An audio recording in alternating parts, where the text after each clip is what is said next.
Keir Starmer now says he's the guy that's going to control our borders.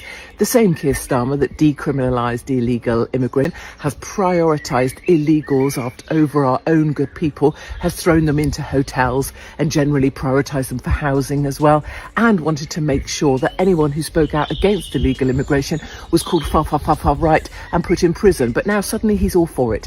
He also says that those arriving in our country should speak English. Maybe he could go to Birmingham or Bradford or Luton or Leicester or any other of his voting areas and say that, because none of them will understand a bloody word. Katie Hopkins just unleashed a truth bomb on Keir Starmer that's shaking up the entire political world, and it's anything but boring. This isn't your typical dull political debate. It's a savage roast packed with razor-sharp wit and jaw-dropping zingers that have everyone gasping. If you think politics is snoozeville, think again. This showdown is pure wildfire, setting the internet on fire with every word. Ready for the most unexpected, hilarious takedown of the year? You absolutely can't miss this. Keir here.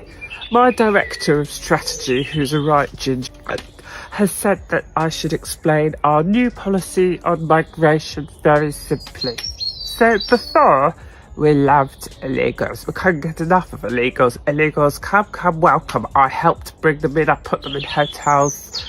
I also love a Rwandan. I love me a stubby Rwandan. In fact, I love all illegals because they are the ones that vote for us. So if you go to any of the Labour strongholds, Luton, Leicester, Birmingham, Bradford, all you'll find is Muslims, and we can buy their vote for 20 quid. But then we got beaten by reform.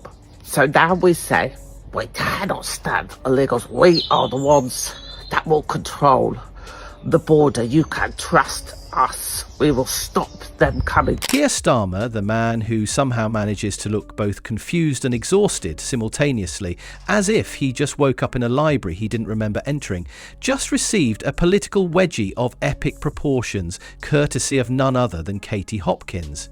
Yes, Hopkins, who storms into political discourse like a flamethrower at a snowflake convention, decided to take a verbal sledgehammer to Starmer's credibility. And his reaction? Oh, it was glorious. Imagine a deer caught in headlights while simultaneously trying to make sense of a confusing Excel spreadsheet labelled public opinion. Chaos, confusion, classic Keir. A leadership moment brought to you by panic. Here's the thing, Keir. I've had a thought that fixes a lot of your problems. So, you're looking to put boots on the ground in Ukraine, specifically Kyiv. I thought, why don't you get all the people that had a Ukraine flag on their social media profile? Obviously, they had to take down their NHS one and their LGBTQ one to put up the Ukraine one. But those people, and the people who took in a Ukrainian into their homes like a little pet, you know, just for Christmas. The people that are like, oh yeah, we've got one. Yeah, we've got a Ukrainian family. Yeah. We've got a Ukrainian family, yeah, because we're a better kind of person. Starmer has spent the better part of the last year trying to convince Britain that he's a real person with actual opinions rather than a political hologram generated by focus groups. The jury's still out on that one. One minute he's swearing undying loyalty to Brexit like it's a beloved childhood pet, and the next he's nervously tinkering with trade deals like an anxious intern pitching PowerPoint slides to a room full of uninterested houseplants. And just when it looks like he's finally grown a spine, we find out it was merely on loan from a wandering Lib Dem with buyer's remorse. Comrades, my name is Keir Starmer, and I'm here to fuck the foundations. When I became your Prime Minister, not only did I get new hair and glasses provided by a donor who now has full access to 10 Downing Street and my bedroom, we would promise 3 things. Number 1, we would be fully costed and fully funded. We're so fully funded and fully costed, we're essentially just like Katie Price, or HS2, or the public sector in Argentina pre-Milei, depending on your sense of humour. In order to make the £22 billion hole in the budget even worse, we have spunked a whole bunch of cash at train drivers and junior doctors. This guarantees 2 things. Number 1. So enter Katie Hopkins, bulldozing through the political fog like a GPS with no filter and a megaphone strapped to its hood. She took one look at Keir Starmer's carefully curated public persona, that fragile blend of bureaucratic authority and the emotional charisma of a wilting lettuce leaf, and decided it was time for a brutal reality check. With her trademark bluntness and unapologetic delivery, Hopkins held Starmer's image up to the harsh light of public scrutiny. The result? It melted faster than a wax figure on a tanning bed during a heat wave, exposing just how flimsy and performative his leadership act really is. Keir Starmer has been in Italy with Meloni. So you've got a left-wing, radical left-wing human rights guy over with what would be labelled as far-right Meloni in Italy. Now, I appreciate many of you will know much of this already, but it bears repeating at some level. Firstly, Meloni has been very successful at getting migrant numbers down. She's done that by, number one, hitting where they leave.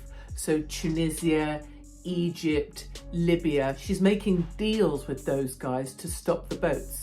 While Keir's out there hosting press conferences that feel like uncomfortable dinner parties where no one wants to bring up Brexit, Katie pulls no punches. She has the uncanny ability to slice through Starmer's non-committal mumbling with the precision of someone who's been waiting all week to deliver a scathing TripAdvisor review. Only instead of a hotel, it's the Labour Party's leadership, and she's giving it 1 star and a stern warning.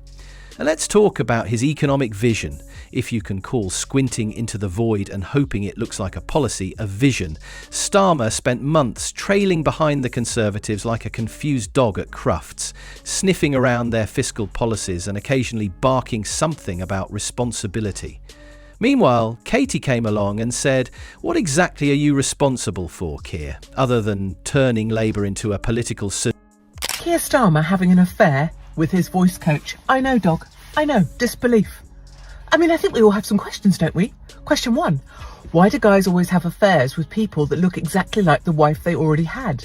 I mean, if you've already got that wife, what's the point of having an affair with another woman who looks exactly the same as the wife that you apparently don't want? Why not pick someone, super exciting, maybe with massive boobs, or a lady from another continent with an enormous bottom? I mean, just something completely different to what you've already got. Why are you still shopping in the same supermarket? Every time Starmer talks about growth, economists across the UK groan like they've just been asked to explain how spoons work.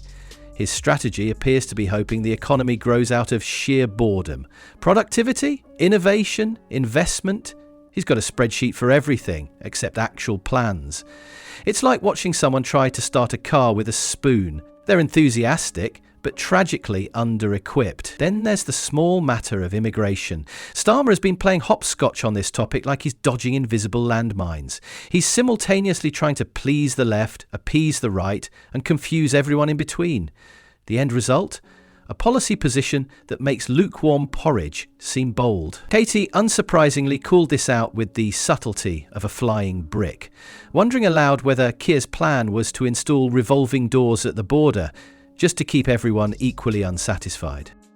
Keir Starmer says he's going to have a peace talk for Ukraine. Peace talks for Ukraine. Oh, yes, I'm going to have peace talks. Yeah, so what did you do for the last 3 years? Oh, yeah, bugger all. And now Trump's coming to fix the problem, and you want some of his success? Please, you're like a tick on a bloody dog. The last time the EU leaders were together, they took their jackets off in solidarity with Zelensky. Oh, do you think he'll take me up the...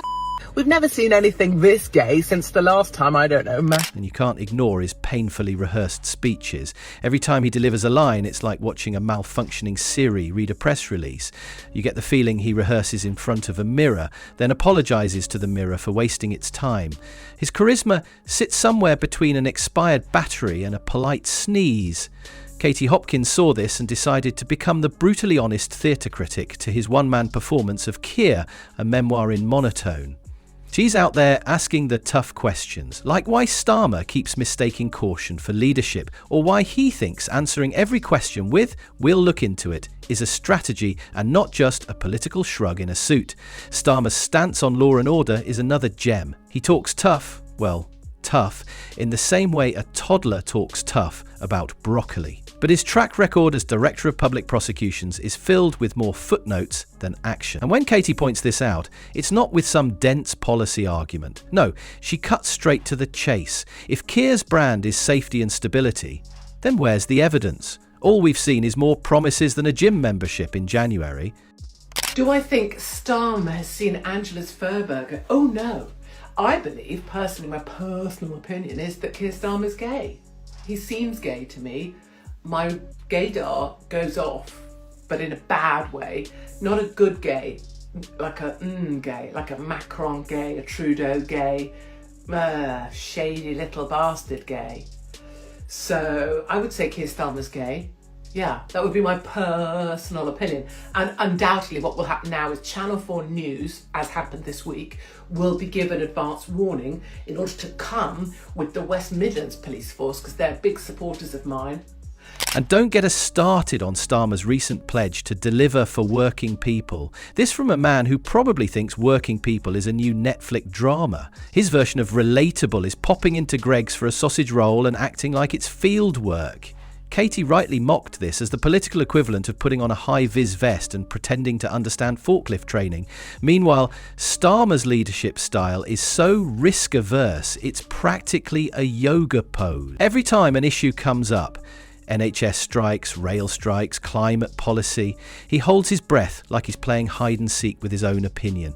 He wants to win votes by not upsetting anyone, which is adorable until you realise that politics isn't a primary school bake sale. Katie swoops in here like a hawk spotting a dazed pigeon. She points out that Starmer's entire platform is built on vagueness. The idea that if you stand still long enough, people will think you're being reflective. But the only thing he's reflecting is a total lack of courage, clarity, and, let's be honest, charisma. For, as many of you are fully aware, those who control the movement of human flesh, a slave trade unlike anything ever seen before in the past, are the leaders of the major religions, the leaders of political dynasties, and the banking scions and the global leadership. Let's not skip over the environmental pledges, you know, the ones he keeps trimming like an anxious bonsai tree every time a donor frowns. Net zero by 2050? Sure, as long as it doesn't offend anyone with a Range Rover. Starmer wants to save the planet, but only if the planet promises to keep quiet and not scare the swing voters. Katie?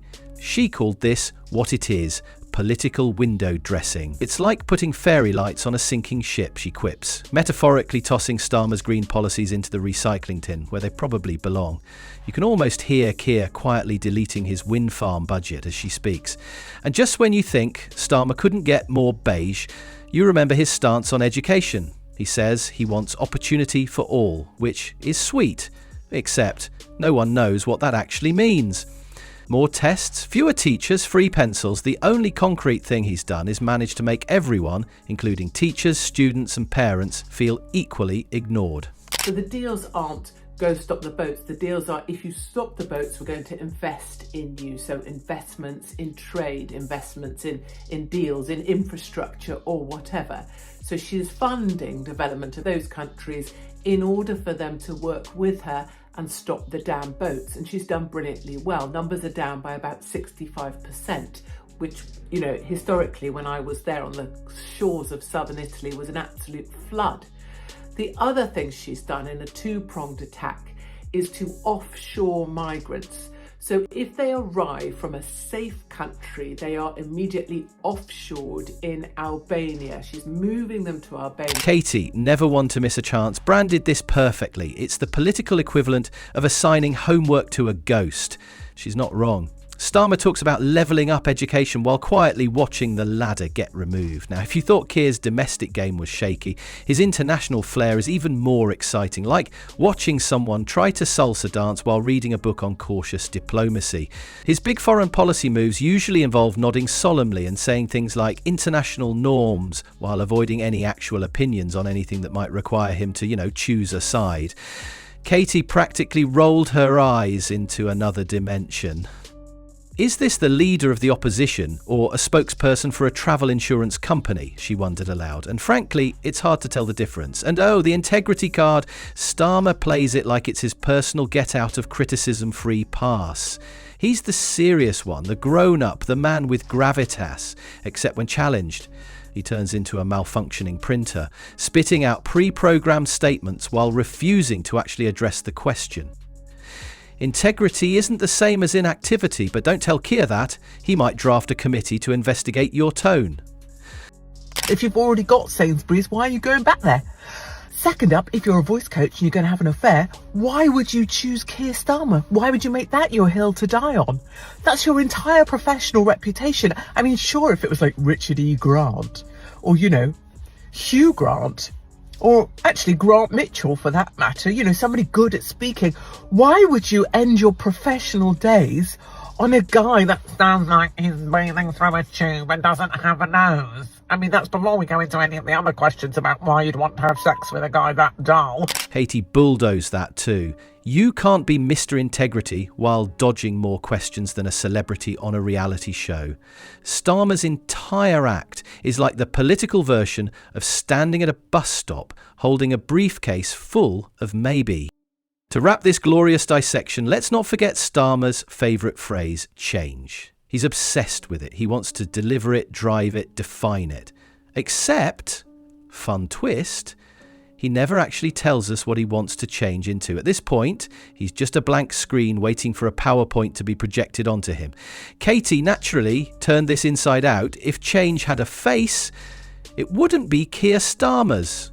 It'd be someone who's at least moved a muscle in the last decade. Ouch! You can almost hear the Labour spin room reaching for the thesaurus. So here we are, Keir Starmer, the man, the myth, the human screensaver. And Katie Hopkins, well, she came, she saw, she pointed out the obvious. With the precision of a comedian and the intensity of someone who's absolutely done with the political theatre, she put a magnifying glass over Starmer's strategy of blending in until people mistake him for leadership material. It would be great if I could be Prime Minister. I would make it such that people who wanted to make Britain great, they get help to do that, they get free parking, they get reduced taxes, they get whatever incentivises the grafters, the workers, small businesses and wealthy individuals. Breaking news here in batshit bonkers Britain, where Keir Starmer's homes have been firebombed. Now, clearly, it is not okay to firebomb anyone's home, even if they are a complete... The roast may be over, but let's not kid ourselves. The embers are still glowing, and the smoke is curling lazily through Westminster like the ghost of accountability past. Because at the heart of this scorched earth moment wasn't some divine alignment with Katie Hopkins' worldview, let's not get carried away.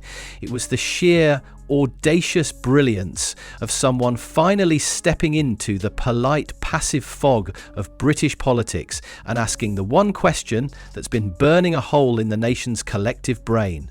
Why is this man still pretending to be a lighthouse when he can't even turn on the bulb? Yes, that man is Keir Starmer, the political equivalent of a screensaver, always present, mildly animated, but doing absolutely nothing of consequence. Hopkins, with her trademark subtlety of a sledgehammer in a teacup, delivered what might be the most uncomfortable compliment/critique of the year, a brutal but necessary reminder that looking busy and being effective are not the same thing. And yet here we are, applauding a man for standing still just because he's doing it in a suit and tie while holding a PDF. One day, the powerful that run the world decide that you need to go. They've got their eye on you and you see signs of it in all different places. My daughter's bank account being cancelled. You're getting refused for life insurance. Your driving licence being sent back to you cancelled. You see these things happening and you think, that's odd. And then all of a sudden, one day they decide. The chief rabbi, the board of deputies, that's the organisation that runs the Jewish synagogues, the Muslim council, all on the same day, calling for my removal, calling for my silencing, calling for my job. They've got it all ready to go and they work as a circle. They are watching you. So thank you, Katie, for saying what too many have been too polite, too cautious or too career conscious to say.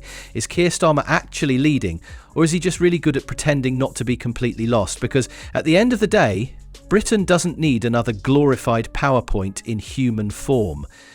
It doesn't need a man who looks like he's constantly on the verge of apologising for breathing someone else's air. It needs direction, vision, and maybe, just maybe, someone with a pulse. Or at least someone who doesn't look like leadership was an accidental side effect of falling into a suit.